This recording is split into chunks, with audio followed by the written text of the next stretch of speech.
Welcome. Now we will see how to create different objects. This is a command panel where there are many options which we can create different things. We can create solid geometry objects, shapes or splines.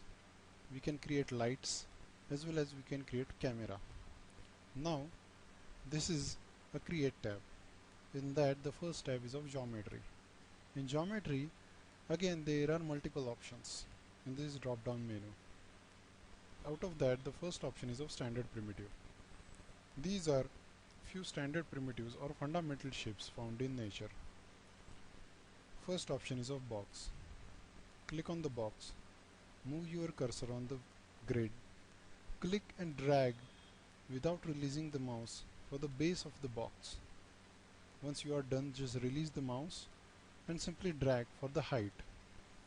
Once you are done with the height, again click one more time to complete the operation.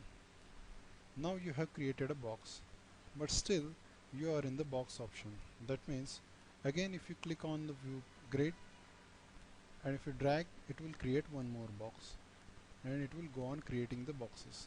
So once you have created a box, to come out of this option simply right click to complete the operations. Now simply click on any object to select it. I will delete these objects. Now we will see how to create a sphere. Simply click on the sphere, bring your cursor on the grid, click and drag to create a sphere. Similarly we have cylinder. Click and drag for the base, release and drag for the height, and again click to complete it.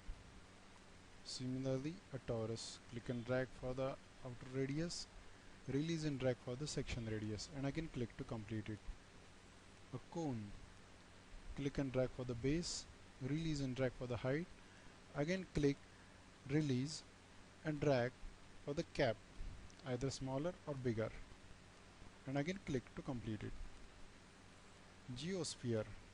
Geosphere is also a sphere, but if you press F4 and see the segments, you can see that the segments are different as compared to a normal sphere. I will drag, select all and delete it. Tube. Click and drag for the base or the outer radius, release and drag for the thickness, again click and release and drag for the height, and again click to complete the operation. Similarly we can have pyramid. Click for the base, click and drag for the base, release and drag for the height, and again click to complete it. And we have a plane. Simply click and drag. We have one more standard primitive, that is Teapot. Actually Teapot is not a standard primitive, but CDS Max has provided with this shape. It is very useful shape to check the lights and the materials.